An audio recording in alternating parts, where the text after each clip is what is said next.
Thank you for having me this day. January 11th, 2026.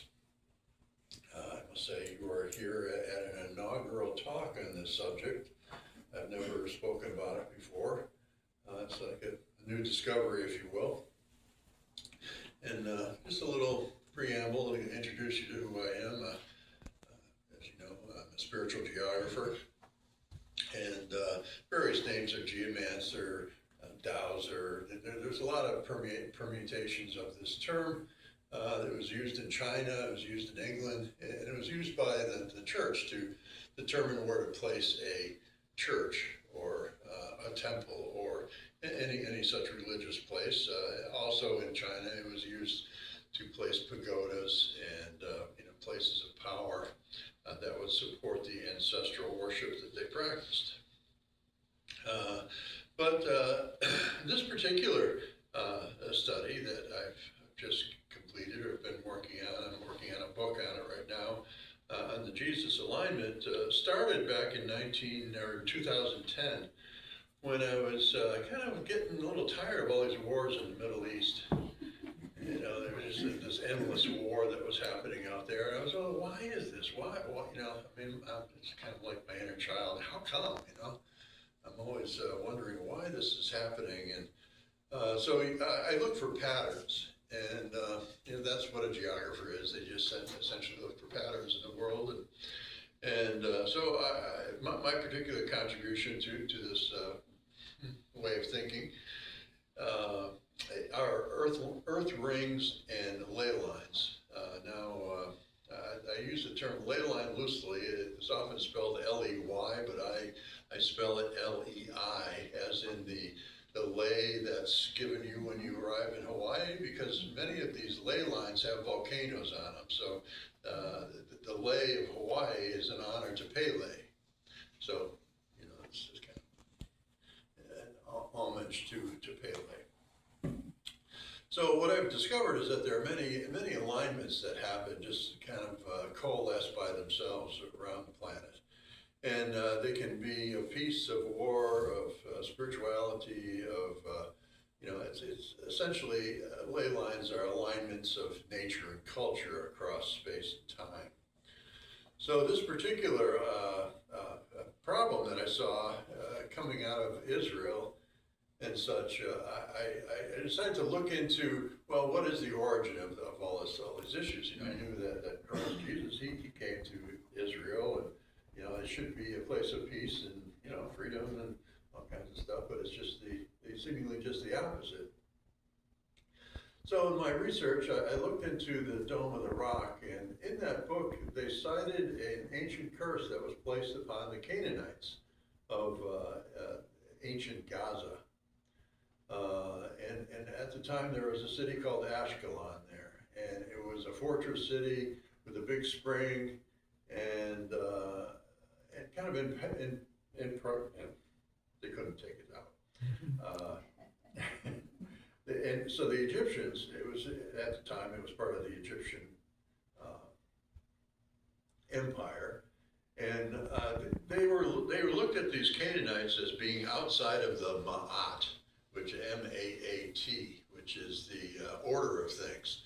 And Ma'at, when you die, she holds this feather, drops it on the scales, and if your heart weighs more than the feather, then you're out of here. So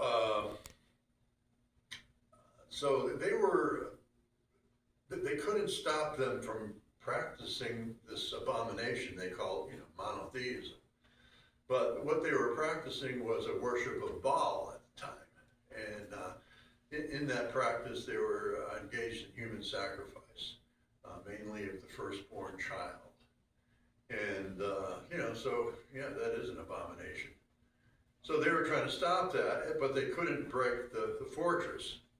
So instead they resorted to Egypto-magic, and they put a curse on these clay bowls, written on these clay bowls, and broke them. And it was all described within the stela of Aswan.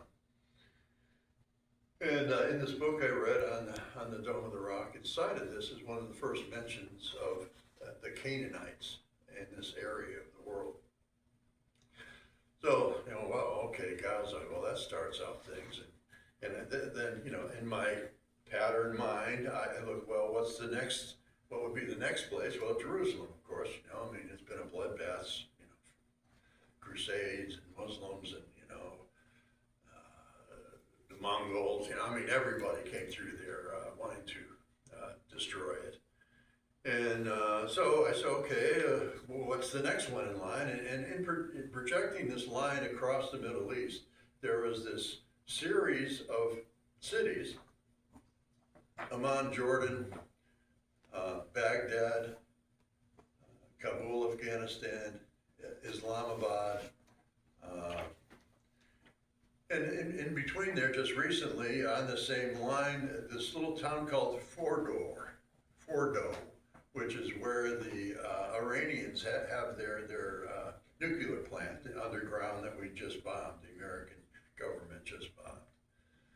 So again, there was this series of wars, of bloodshed, seeming like this evil that was being played out there. Continuing on across the east, it goes across the two ends of the Himalayan mountains. There's an arc, like a necklace of the Himalayan mountains. And at one end and the other, there are these disputed border zones between China and India, Pakistan, and I guess Bengal too. And then it goes out off into Hong Kong. So I call this a Silk Road lay. And I've been, part of the work of a geomancer is to heal the geopathy, the illness that's in the earth. So you try to find, well, how can I save? How can I stop these wars from happening? And why is this evil so entrenched? And why has it lasted for so many centuries? And when you all know that when, in the esoteric circles, we know that when you place a curse on something, it comes back on you tenfold.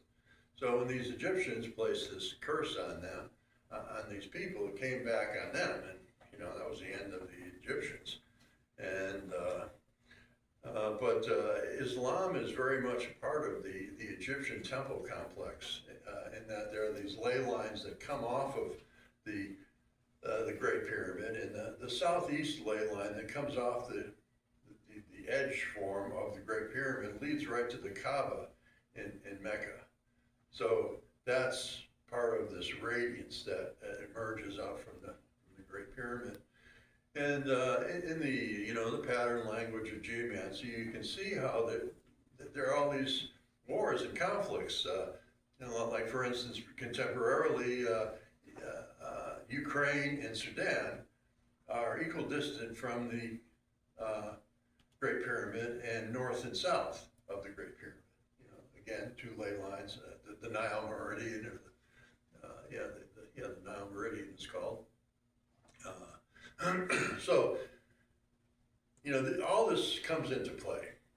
So then we have Jesus. He showed up in the years 33. He got to work, and at the time, this curse had been placed by Ramses II back in 1280 BC, and a long time ago.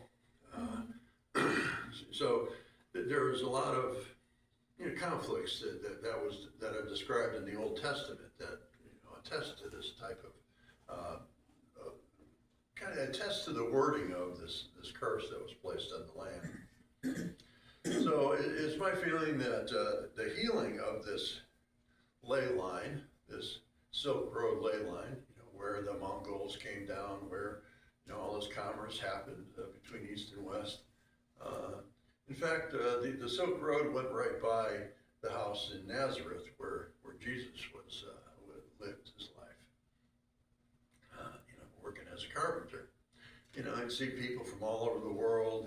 He was exposed to Buddhists and Zoroastrians. He was, all these various religions from around the East and Middle East would come by his door.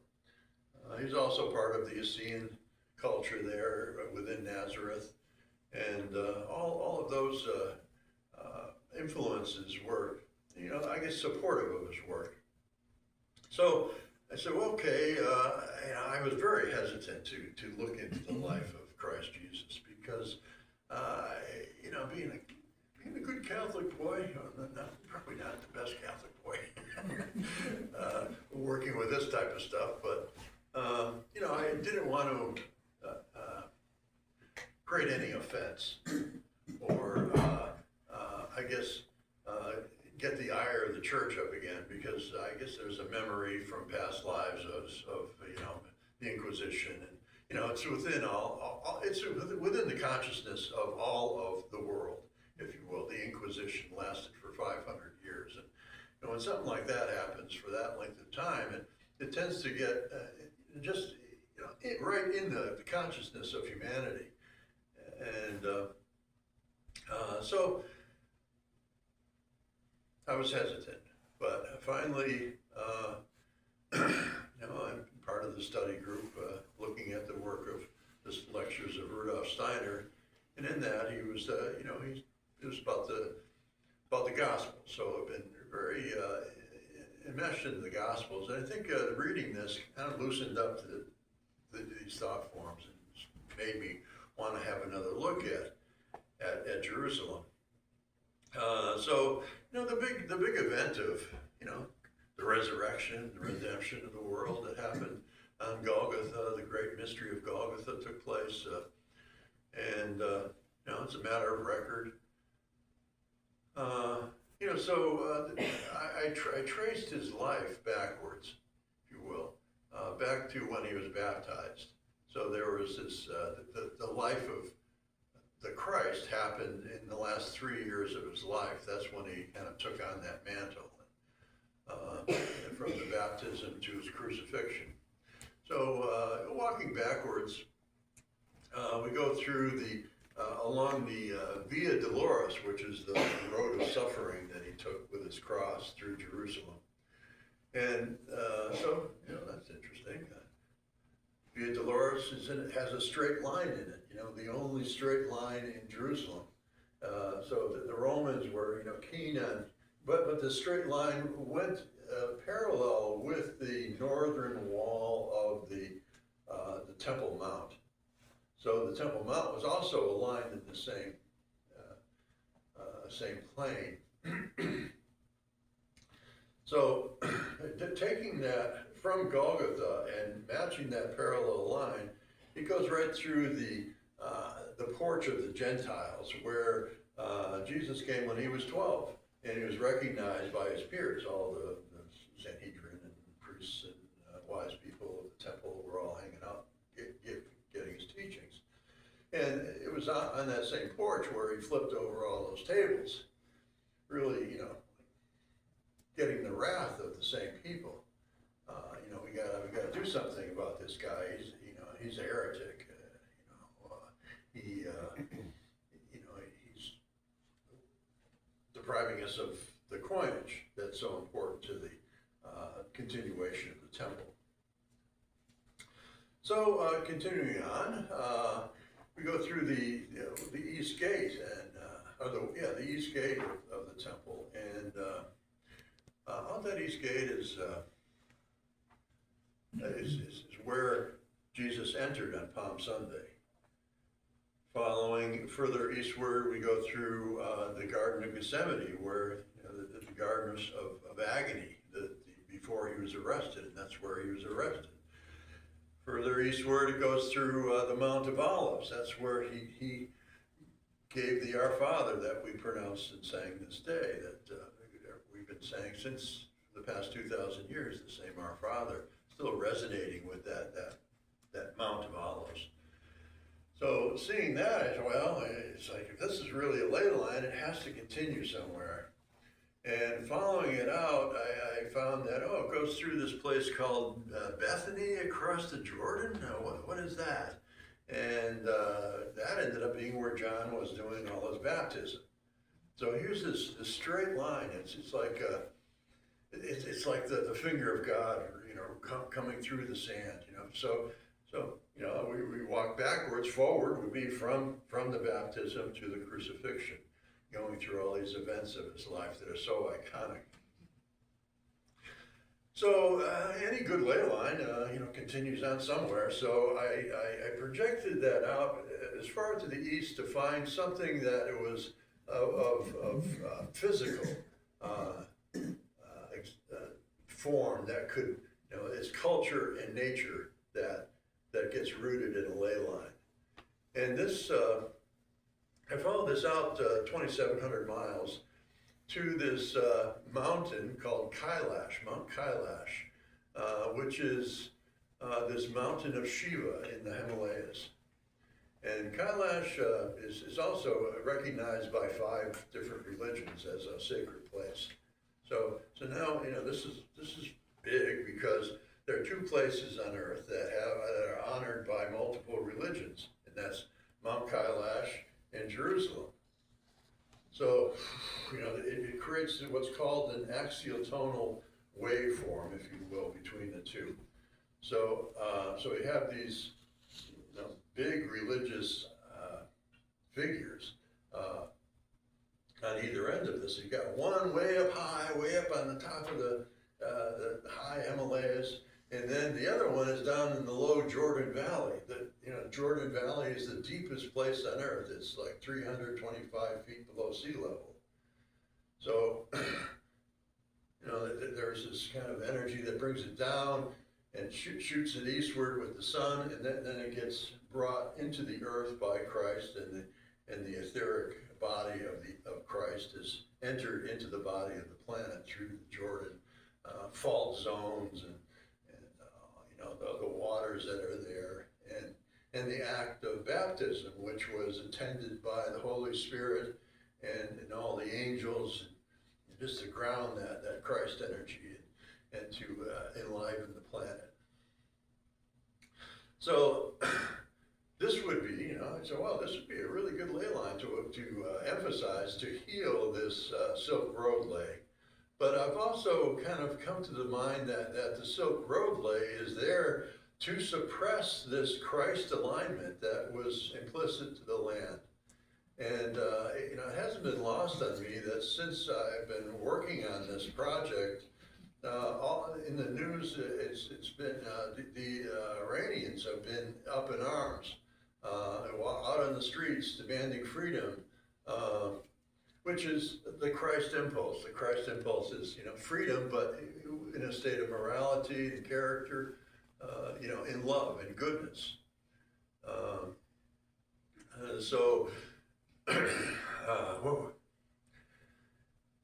This is really intense work I've been engaged in, and humbling to see this alignment across the 2,700 miles. So I said, okay, if this is the case, well, what's in between these 2 places? The Baptist and the this is a long distance. Well, what happens in between? And in between, we have this place called, if I can pronounce it correctly, Arianum Vajja, which is the place where Zarathustra or Zoroaster, he brought down the light of Ahura Mazda and instilled this solar energy into the body of the planet, into the world. And the Zoroastrians are all about goodness and freedom again. It's an impulse that's been at work for centuries, for millennia. Shiva advocated the same thing. So that I'm looking at this, well, there's been this supportive evolution of consciousness for the past, 25,000 years since Atlantis went down, and the fall happened, and we had to get up off our feet again and get it all together and figure it all out once again. So there was this impulse that came out of India. That was the first post-Atlantean culture. And then the second post-Atlantean culture is that of Persia and Zoroaster. And the third post-Atlantean was in Chaldea, which is the Babylon, if you will, that whole Babylon Nabucodonosor I remember that. How do you say that? And hanging gardens of Babylon and such. So, the Jewish captivity, they were taken out of Israel and went into exile around 605 BC, and they returned in 583 BC. So they're out there for 90 years or something like that. So in that time, there was this fellow called Ezekiel who had a couple of visions. And one of them, you'll see on your handout, the vision of these wheels working together, one on top of another, and all these eyeballs and wings and cherubim and chariots and God on high. And, he was like, whoa, what's this? And then another one was the Valley of Bones, the Valley of Dry Bones, where they came alive. So this is these visions of Ezekiel were premonitions of the coming of Christ to happen 500 years later. Curious to all this, the Buddha was at the same time was sitting underneath his Bodhi tree, working with that same elevation of consciousness, working at the development of world consciousness. So Ezekiel eventually made it back to Jerusalem, and he did not. He died there, and his tomb, his identified tomb, is right on this Christ alignment, this Christ ley line. So that brings us into the next. I hope this is. It's hard for it to fit into this big Irish head of mine, so I apologize if it's a little too much, but you have this alignment. We'll say this is Jerusalem and this is Mount Kailash over in the east, and you have these two radii, if you will, and these two radii go out like this and make a circle. So that's what I call an earth ring. So the radii that comes off of Mount Kailash goes through Jerusalem, but it also goes through Moscow and goes through Mecca, and it arcs around and includes all of Asia. It goes down the east coast of Asia and Malaysia and Philippines and all that back around. And in this way, from Israel or from Jerusalem, it goes over and encompasses all of Europe. So you have these two, east and west. You have the Eastern spiritual and Western material. And this generates what's called the Vesica Pisces, where you have two arcs and they meet at the top and meet at the bottom. And often you see the Christ in iconography, you see the Christ emerging from this Vesica Pisces, or this ichthys of Christ. You'll see a lot of evangelical bumpers. They got that little fish in the back with the, it's like it's dead. It's got like a cross over its eyes, and that's the ichthys of Christ. So, seeing this form in the world, I say, well, that's interesting. But what makes it of any power or value or connection, or what's the language? It's like geomancy is a language of metaphor, and it's kind of an anthropomorphized view of the world. So the top point of this Vesica Pisces, you'll see in your handout, is the Arctic Circle. The lower point is the equator. So in this form, it's taking in the whole northern hemisphere of the planet, all the latitudes in between. And those latitudes I've identified as a geomancer as being relational to the anthropomorphized Earth, okay? So the Earth has chakras, if you will.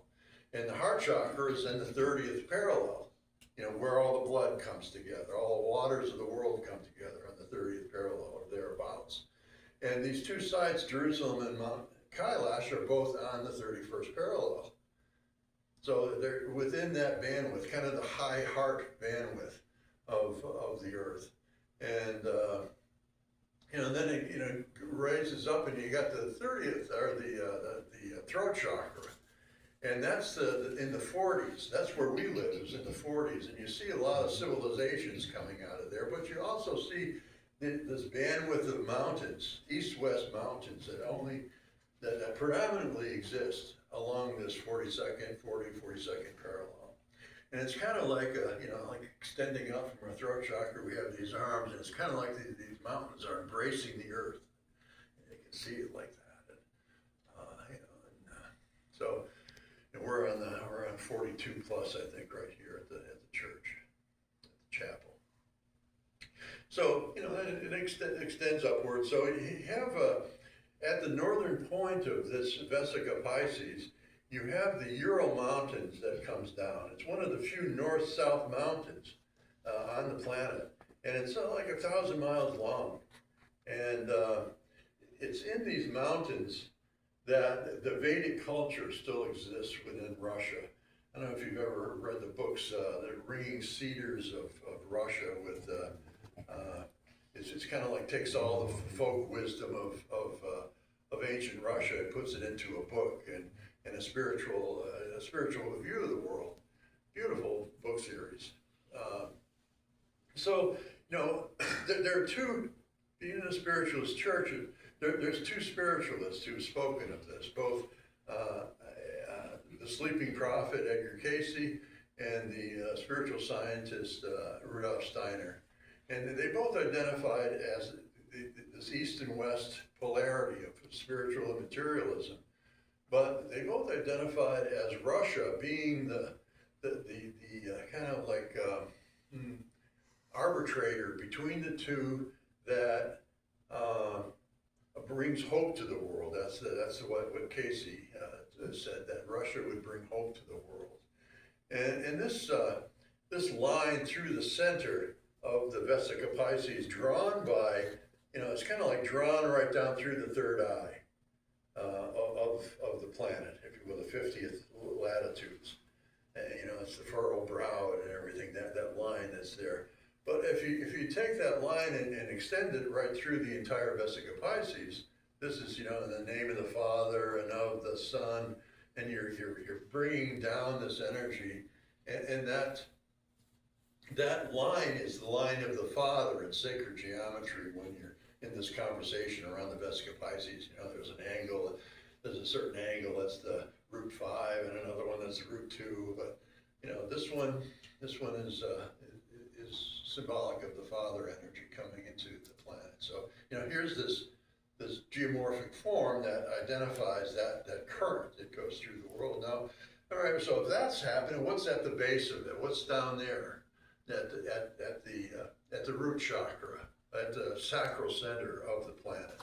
I look at the equator as a sacral center and the root chakra being the earth core. So, there will be a test. So there's this anomaly in the Indian Ocean. So it's rooted, why is it in the Indian Ocean? What's going on down there? And so there's this thing called the Indian Ocean geoid low, which is it's the lowest amount of gravity on the planet. And because there's so little gravity there, everything is depressed and compressed, and for some reason with gravity it pushes the Earth out, but when there's a gravity low, it suppresses it. So this gravity low is like 300 feet below sea level. The ocean actually depresses there, 300 feet lower than everything else. So, here you have this kind of like entrance, if you will, into the earth again. So it has that root chakra energy there. And in looking at place, I found that, here's another, anecdote. There's one place in the world that grows the largest coconuts. And they're called Coca de Mir. And these are twin lobe coconuts, largest seed on the planet, And it's can't float and be in another place. It can only be in the Seychelles Islands, which is where this point rests, is in the Seychelles Islands. In a seamount just off the Seychelles Mountains.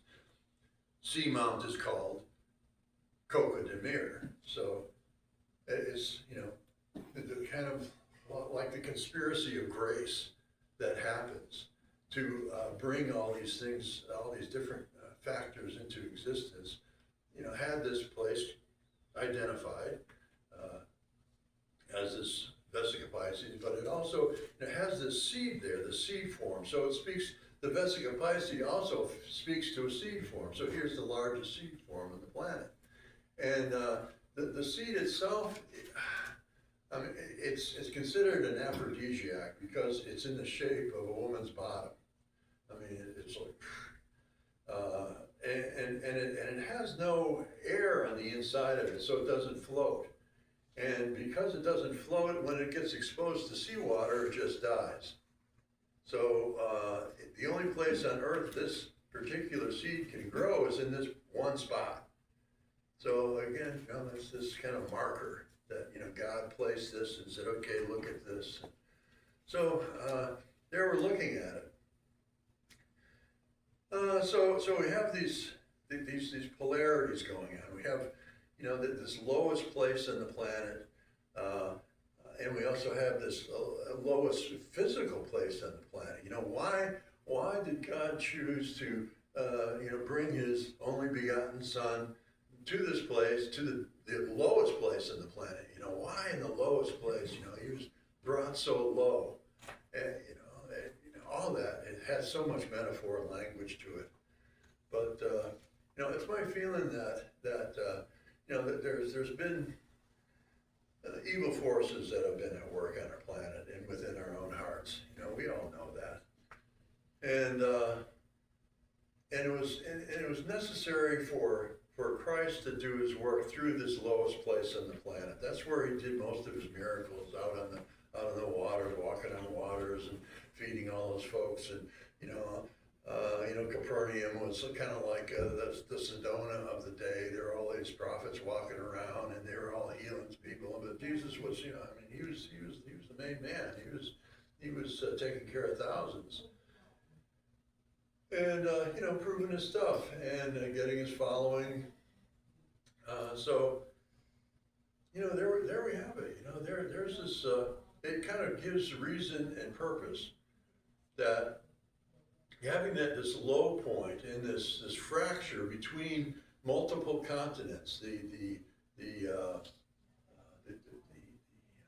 fault zones that are there within the Levant area of the world, connect Asia, Europe, Africa, Arabia, all in this. It's all right there. So inserting this consciousness, this Christ consciousness into the world, through these fault lines, into the planet, you have you're going down into the earth core. So you're actually imbuing the earth core with Christ consciousness through this place. And secondarily, there's also this 2,700 mile radius. And the circumference that makes is the same as the Earth's inner core.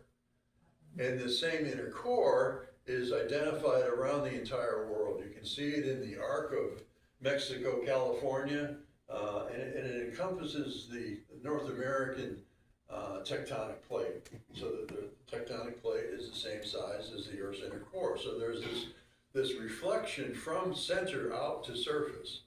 And it's repeated over and over and over again around the planet. And I've identified 12 different phenomena. I have 12 different forms of this circle.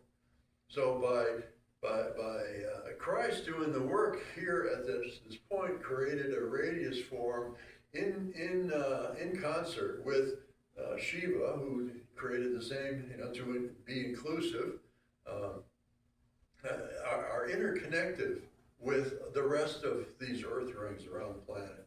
So it was a way in which the good news could be spread around the world.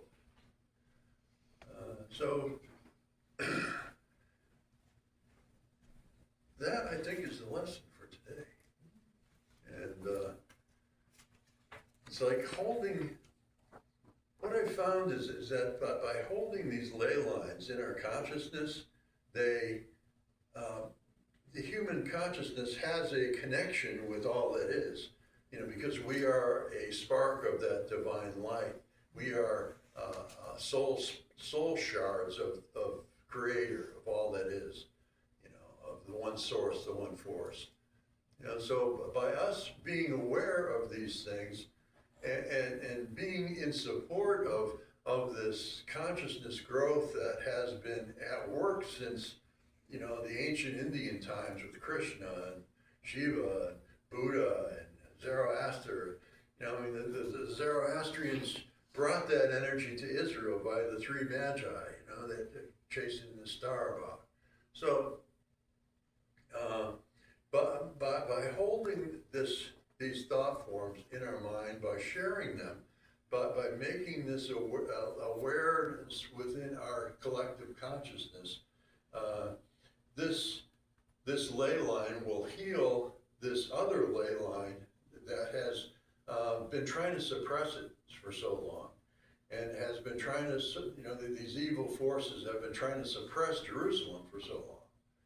And it possesses light and take it over, and it's mine, it's mine, it's mine, it's mine. It's everyone's. These are world sacred sites, and should be available to the world. The Temple Mount should be there for the whole world, not just for Muslims, not just for Jews. It's like the whole world could benefit from this. And the dark forces, the counter forces, do not want this to come to light. And they continue to try to stop this from happening by doing this nuclear thing in Fordo, where what's more destructive than blowing up an atom? So that's like the seed of life, and so looking at this as the seed of life, it's an opportunity to open a portal of divinity to enter into the world, and enter into this chapel and enter into your hearts. So thank you for having me this day, and this opportunity to present this for the first time publicly, and I hope it heals the world. Thank you.